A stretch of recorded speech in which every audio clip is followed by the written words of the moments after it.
farkındalığımızı arttırmak, sağlıklı yaşam alışkanlıklarını yaygınlaştırmak ve birbirimize destek olma bilincimizi tazelemek içindir. Sağlıklı nesiller güçlü yarınların teminatıdır. Hep birlikte bağımlılıklardan uzak, sağlıklı bir toplum için el ele verelim. 1920 yılından bu yana milletimizin sağlık, aile ve gençlik değerlerini korumayı kendine vazife edilmiş, köklü ve milli bir sivil toplum kuruluşudur. Bir asırdan uzun süredir Yeşilay bütün bağımlılıklarla durmadan mücadele etmektedir.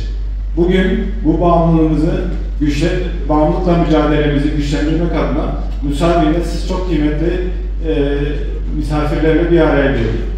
Bu bağımlılık sadece bir sağlık problemi değil, eğitimi, aile huzurunu, sosyal hayatı ve toplumsal değerleri tehdit eden çok yönlü bir sorundur. Bağımlılığı kölelik olarak yaftalamalarını takdir ediyorum. İhtiyaçlarıyla bağımlılıktan öte bağımlandığı her türlü şeye tutsak olur. Neden? Bu insanın bilinçaltında ya o ya hiç gibi bir tasavvur gelişir. Kökeninden yola çıkan ak fıtrattır, tertemiz levha. Yani malum John Locke'nin tabula rasa diye formüle ettiği bembeyaz bir levha. Dünyanın aile diye bir mefhumu da bir derdi de yoktur. Yani hiç düşündünüz mü? Geleceğimizin yegane teminatı olan bu kuşağı Z kuşağı. Z alfabemizin son harfi. Bazen düşünmüyor değil. Nesli yetiştirmeyi kendimize ilke edineceğiz. Ya da Z'den sonra son harf, başka harf gelmediği gibi nesilsizlikle, uşaksızlıkla gelecek. İnsanoğlunu diğer tüm varlık türlerinden ayıran, hatta yaratıcısının yeryüzündeki halifesi haline getiren en temel alamet-i barikası, yeri geldiğinde kendini zapt-ı rapt altına alabilmesidir. Allah'ın kendisinde yaratmış olduğu çift yönlü iradesiyle itaat edebiliyorken aynı anda isyan edebilen bir kulun isyan tarafını yok sayıp itaatta kendini mecbur bırakması insanı sorumlu bir varlık haline getirir. İşte bu sorumlu varlık ya da iradeyi davranışı kaybeden her türlü eylem, söylem, bağımlılık türleridir. Burada bir antiparantez açarım değerli gençler. Sakın ola ki bağlılık ile bağımlılığı birbirine karıştırmayalım. Bağlılık, insanın aklıyla, iradesiyle, mefkuresiyle, düşünerek, tartarak, biçerek benimsediği bir şeydir.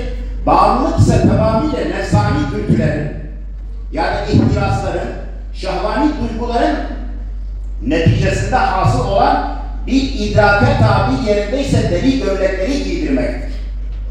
İnsanın içsel alemindeki bazı zafiyetlerinden dolayı ya da nefsani duyguların akli melekelere galebe çalışından dolayı maalesef bahsettiğimiz illete müptela olan muhatap kitleler bir bağımlılık döngüsü yer almakta ki de bakarsanız Yeşilay'ımızın internet sayfasına bu bir daha asla ile başlayan ben bağımlı olamam diye kendini avutmayla devam eden istersen bırakabilirim gibi akabinde bu meret maalesef bırakılamaz. Belli bir safhaya geldikten sonra bırakmak zorunda olduğunun farkına varıp nihayetinde artık bırakacağım der ama bırakmadan ne olur?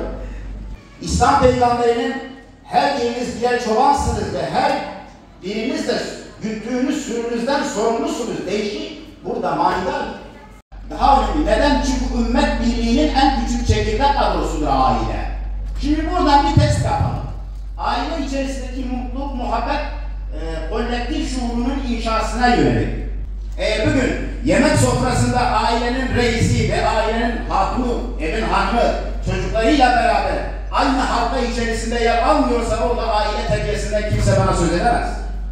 O çocuk eğer bu fasılda gözü, annesinin gözü, babasının gözü içinde değil de sanat alemin ekranındaysa kusura bakmayın onu terbiye etmek mümkün değildir artık. İkincisi, ahlaklı bireyleri yetiştirmeyi devlet politikası haline getirmeliyiz arkadaşlar. Bir zamanlar çok isterdik, arzuladık. Hatta dilimize pelesenk ettik. Dindar bir nesil yetiştiririz diye. Ama yanlışımızın farkına var. Bu toplumların gelecek açısından dindar nesillere ihtiyacı yoktur. Açık ve net söylüyorum. Eski bir müftü olarak, bir ilahiyat hocası olarak dindarlara ihtiyacım yoktur. Ahlaklıya ihtiyacımız var. Zira Ahlaklı olmayan bir dindar olsa ancak bağnaz olur. Adaleti, iyiliği, akrabaya yardım etmeyi, her türlü kötü davranışları yasaklar. Allah aşkına bakın tefsirlerimizi. Bu ayet-i kerime ne zaman inmiştir? Ahlaki ilkeleri temellendiren bu ayet hiçbir ibadet yok iken inmiştir değerli dostlar. Koruyan, eğiten, iyileştiren, gönüllüleriyle her geçen gün daha da büyüyen, araştıran, dinleyen, sahip çıkan bir Yeşilay'a dönüştük. Geçirdik. Gönüllülerimizle birlikte bağımlılıklara karşı bilinç oluşturmak için 7'den 70'e tüm ülkeye mücadelemize dahil ettik. Ulusal ve uluslararası kongrelerde dünya sağlık otoritelerini bir araya getirerek halk sağlığı politikaları geliştirdik. Yapmamız gerekiyordu. Bağımlılar ve bağımlı aileleri için çalışma alanımızı genişlettik. Bağımlılar ve gelecekle ilgili bilgilenmesini sağlayan Yeşilay kulüpleri aslında 1907 yılından itibaren okullarda kurulmaya başlandı.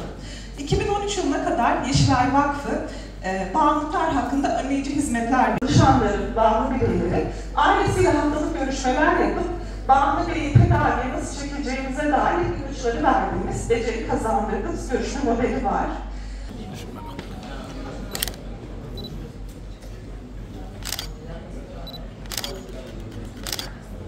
Sağ olun.